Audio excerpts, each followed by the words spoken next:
There is a moment in sports where everything shifts. Not the championship game, not the record-breaking performance, not the contract announcement that changes a franchise. Just a single play. 3 seconds long. Nobody saw it coming, and nobody who watched it forgot it. June 1st, 2024. Indiana Fever vs. Chicago Sky.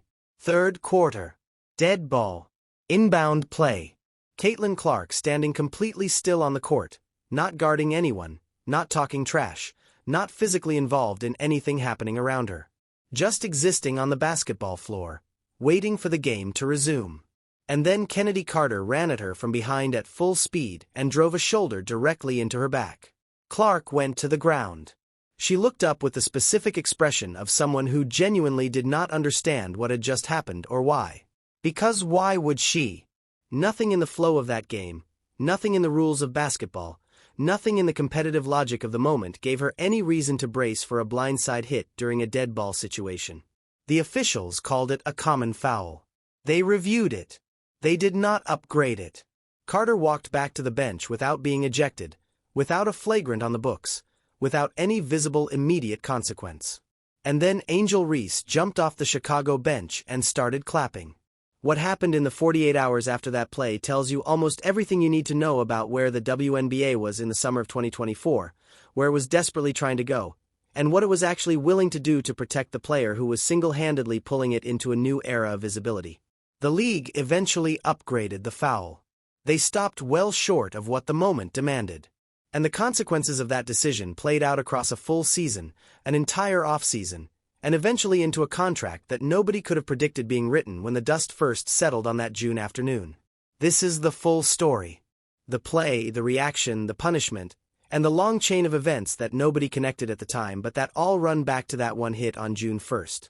To understand why this hit landed the way it did, you have to understand what this game actually was before the opening tip. This was not two mid-table teams grinding through a forgettable regular season game on a Wednesday night. This was the first professional meeting between Caitlyn Clark and Angel Reese. Two players whose college rivalry had been running since 2022. Two players whose 2023 national championship final had become the most watched women's college basketball game in recorded history. Two players who had generated more sports media coverage, more debate, more arguments, and more content than almost any rivalry in women's sport had produced in years. The eyes on this game were not the usual WNBA audience. The people tuned in included every casual sports fan who had spent 6 months hearing the name Caitlyn Clark and finally decided to see what the noise was actually about. It included the expanded audience that had followed her from Iowa, the television executives, the league sponsors, the media partners who had been watching Clark's arrival transform the commercial landscape of the WNBA in real time. This was a showcase moment. The kind of game the league needed to execute well on because the people watching it were not coming back out of habit. They were coming to decide whether this was worth their time. Clark had already made herself impossible to ignore. She was putting up numbers that had placed her in MVP conversations as a first-year player, which almost never happens at any level of professional basketball. Reese was leading the league in rebounding and playing with the physicality and competitive fire that had made her a national figure in college. Both players were delivering on the hype. The matchup had everything it needed to be a great basketball story, the kind of story that builds a league's reputation over years and turns casual viewers into committed fans. Then Kennedy Carter decided to make it a completely different kind of story. The play itself takes about 3 seconds to unfold, and the video leaves absolutely no room for interpretation. Third quarter, the Fever had just scored. Chicago needed to inbound the ball. Clark was standing on the court not guarding Carter, not engaged in any physical contest, not talking, not doing anything except waiting for the game to resume. Kennedy Carter ran directly at her from behind, planted a shoulder into her back, and drove her to the ground at full speed. There is no angle that makes this look like a collision. There is no reading of the tape that turns this into overly physical defense that escalated accidentally in a heated moment. This was a deliberate decision to hit a player who was not involved in a basketball play, from behind, during a dead ball situation, at full speed. The mechanics of it looked closer to a hockey check than anything that belongs on a basketball floor. Clark went down and looked up with the expression of someone who genuinely had no idea what had just happened, because nothing about that situation gave her any reason to expect it. She said it herself afterward. She wasn't expecting it. And the reason she wasn't expecting it is that nothing in the rules, nothing in the competitive logic of the game, and nothing happening on that floor gave her any reason to brace. The officials called it an away from the ball foul. Common foul. They reviewed it briefly and did not upgrade it during the game. Carter walked back to the sky bench without being ejected, without a flagrant on the books, without any visible consequence beyond the foul shot Indiana received. If you were watching in real time without any prior knowledge of basketball, you might have walked away thinking what Carter did was, at worst, a minor technical violation. A small procedural infraction that cost her team 2 free throws and nothing else. But the people who understood what they were watching knew exactly what that play was. And within hours, so did everyone else. The hit itself was bad. What happened on the Chicago bench made it something else entirely. Angel Reese jumped up off her seat and started clapping. Not the kind of restrained appreciation players show when a teammate makes a smart defensive play. Not the kind of celebratory reaction you see when a big shot drops in a close game. Clapping directed specifically at what had just happened to Caitlyn Clark on the floor. Celebrating it openly, in full view of the cameras, with zero hesitation. The image spread faster than almost anything else from the entire 2024 WNBA season. Within hours of the final buzzer, it had been viewed millions of times across every major platform, and the conversation it ignited was not small. What made it so combustible was its clarity. There was no ambiguity about what Reese was responding to. She was not reacting to a basket. She was not celebrating a defensive stop. She was watching a rival get driven to the ground from behind during a dead ball situation and expressing visible enthusiasm about it. That is what the cameras showed, and no amount of framing changed what was on the tape. Now the Clark and Reese rivalry was already the most discussed storyline in women's basketball before this game even tipped off. Their history was real and it was intense. LSU beating Iowa in the 2023 National Championship with Reese's "You Can't See Me" gesture becoming one of the most viral moments in college sports history. Iowa getting their revenge in the 2024 Elite Eight. Genuine documented competitive animosity between two programs and two players that had been building for years before either of them stepped onto a professional floor. That history existed and it was legitimate. But there is a line between competitive intensity and what happened on that bench, and Reese crossed it in front of every camera in the building. Clapping at a blindside hit is not trash talk. It is not two elite competitors pushing each other to a higher level. It is celebrating something that the officials themselves acknowledged had nothing to do with basketball by calling it an away from the ball foul. Reese was not celebrating a basketball play. She was celebrating the fact that someone had put Clark on the floor. And if you were one of the millions of new WNBA viewers tuning in for the first time that night, that image was your lasting impression of what this league looked like. The WNBA fined her $1,000 the following day. Not for the clapping. For refusing to speak to media after the game. If you are finding this story as wild as it actually was, and trust me, we are just getting started, make sure you are subscribed because the stuff that came after this, the league's response, the NBA voices that weighed in, and the decision the Fever eventually made, all of it connects in a way that nobody was talking about at the time. Carter's post-game press conference became its own separate news cycle. A reporter asked her about Clark. She said she would not answer any questions about Clark. Full stop. Not "I was playing hard and things escalated." Not "I understand why people are asking." Not any version of an acknowledgement that something worth discussing had happened on that floor. Just a flat refusal to engage, delivered with the body language of someone who had already decided that accountability was not something she was going to participate in that evening. She did eventually speak on Monday, 2 days after the game. The statement she put out read exactly like what it was. A prepared answer designed to close a news cycle rather than genuinely reckon with anything. She described herself as a competitor who competes no matter who is in front of her, which is the kind of thing you say when you want to sound resolute without actually addressing the specific thing you did. Then she told people not to form an opinion off of one little clip and suggested that anyone who had not watched the whole game or the play that led to it was missing the full context. That framing is worth sitting with for a moment. One little clip is an interesting choice of words for footage that shows, with complete and total clarity, a player running at another player from behind during a dead ball situation and hitting them with a shoulder. There is no camera angle that softens it. There is no wider context that reframes it. The play that led to it framing implied a provocation somewhere earlier in the game that would explain or justify what Carter did. That provocation was never identified. It was never substantiated. It does not appear in any documented account of that game from any reporter who was in the building. What is on the tape is what it is regardless of what happened in the possessions before it, and Carter's Monday statement did not change that. Chicago coach Teresa Weatherspoon released her own statement, and even in its attempt to minimize the incident, it accidentally confirmed what everyone already knew. She wrote that Kennedy got caught up in the heat of the moment in an effort to win the game. Read that phrase carefully. Heat of the moment is not the language you use to describe a basketball play. It is the language you use when you are explaining an emotional overreaction. It is an acknowledgement that Carter's action was reactive and excessive rather than incidental or tactical. Weatherspoon was trying to wrap it in the language of competitive intensity, but the words she chose told a different story. She knew what the hit was. Her statement said so between every single line. The WNBA took until Sunday to respond. The game was on Saturday. When the league office's review finally came down, they upgraded the foul from a common foul to a flagrant one. Their statement confirmed that video review supported the upgrade, which was not a surprise to anyone who had watched the tape. The league does have the authority to reclassify fouls after the fact using video evidence, and they exercised that authority. What they did not do was fine Carter. What they did not do was suspend her.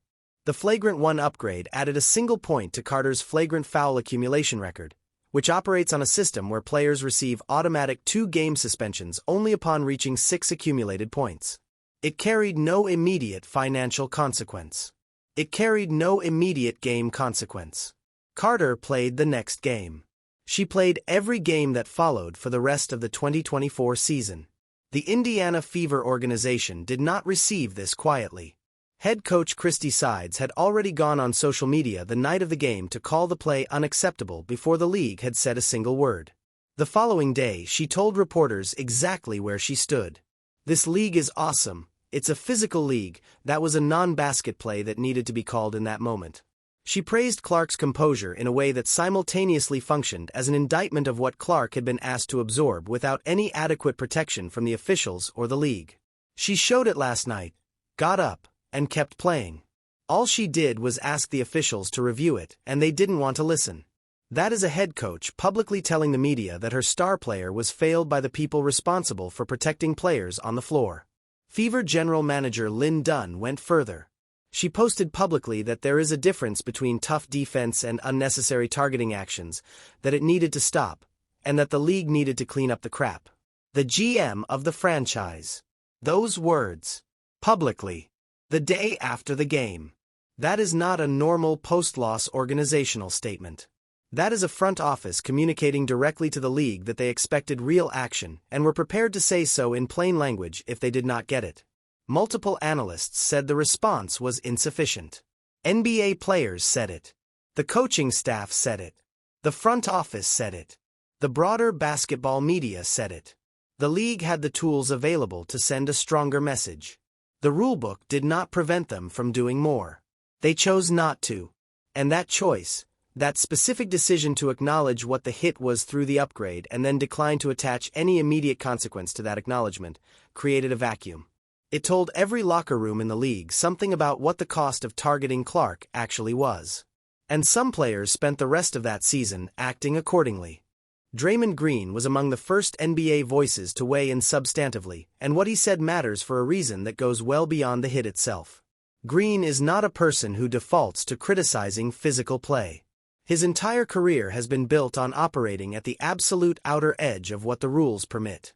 He has been suspended for flagrant fouls. He has spent over a decade as one of the most physically combative defenders the NBA has seen in the modern era. He is not someone who watches a hard foul and reaches immediately for the moral outrage response.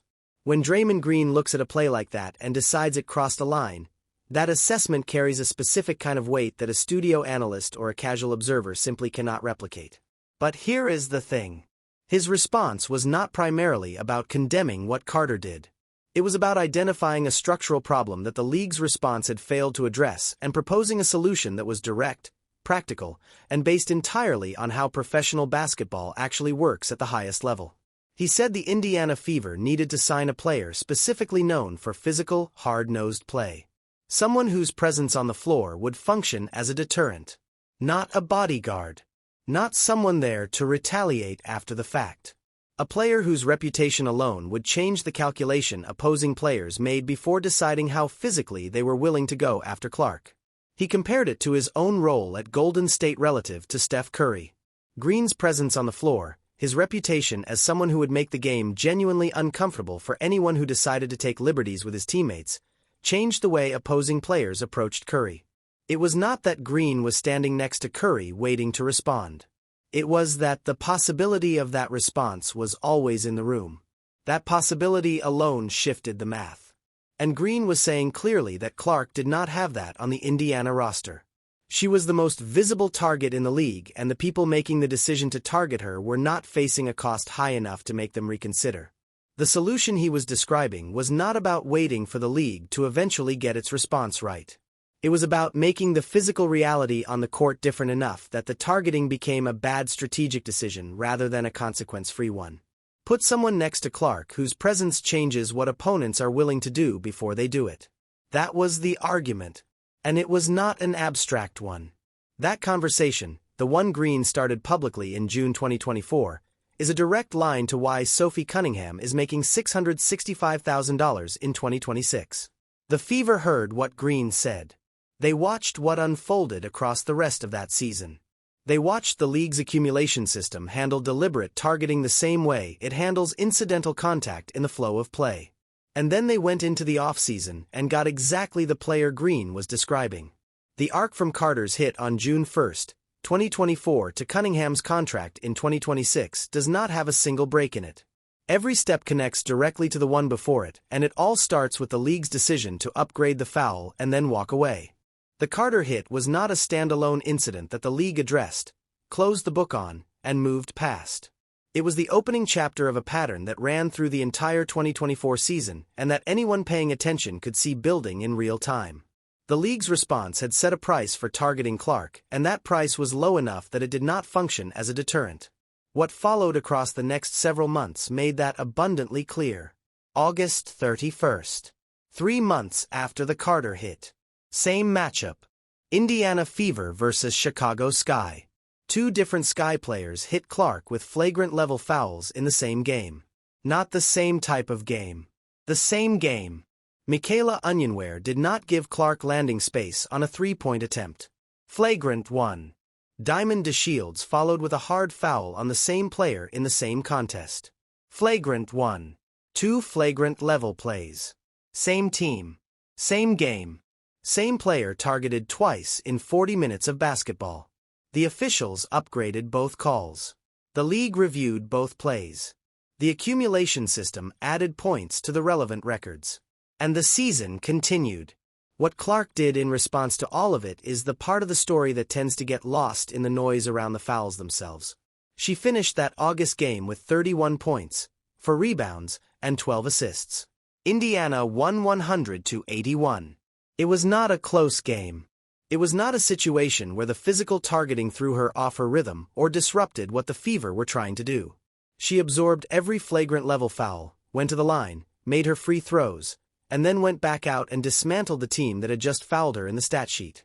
The people targeting her kept ending up on the wrong side of the final score by wide margins, and that kept happening with a consistency that was impossible to ignore by the end of the season. But the pattern itself was the problem regardless of the outcomes. The accumulation of incidents across the full 2024 season, the upgrades that consistently acknowledged what the fouls were while attaching no immediate consequences to that acknowledgement, the physical targeting that was documented and discussed in real time and never definitively addressed, all of it established something concrete about the environment Clark was playing in. The league's flagrant foul accumulation system is designed for plays that happen within the natural flow of basketball where intent is genuinely ambiguous and the physical nature of the sport produces contact that is severe without being premeditated. It is not designed to handle a situation where a player runs at someone from behind during a dead ball. It is not designed to function as the primary response to documented, repeated targeting of a specific player across an entire season. Applying the accumulation system uniformly to both categories of play treated them as equivalent when they were not, and every player in every locker room in the league understood exactly what that equivalence meant in practice. By the time the anniversary of Carter's June 1st hit came around in the summer of 2025, the Indiana Fever had already stopped waiting for the league to solve the problem. They had gone out and solved it themselves. Cunningham was in the building. The answer to an inadequate institutional response was not a strongly worded statement or another round of post-game press conference questions about what the league planned to do differently. It was a roster decision. It was changing the physical reality on the court directly, exactly the way Draymond Green had said it needed to be changed 14 months earlier. And the fact that it took a franchise making a calculated personnel move to accomplish what a league office response should have handled says everything about the gap between what the WNBA acknowledged and what it was actually willing to do about it. Through all of it, through the Carter hit and the bench celebration and the inadequate league response and the August rematch and the full season of documented targeting, Caitlyn Clark's public response never wavered from a specific and deliberate pattern. And that pattern is worth examining closely because it reveals something important about how she operates under pressure that goes beyond the usual language of composure and professionalism. What she said immediately after the June 1st game was this: "I wasn't expecting it. It is what it is. It's a physical game. Go make the free throw and execute on offense." And I feel like that's kind of what we did. Read that carefully because there is more in those sentences than the surface-level humility people praised her for at the time. There is no anger. There is no public demand for punishment.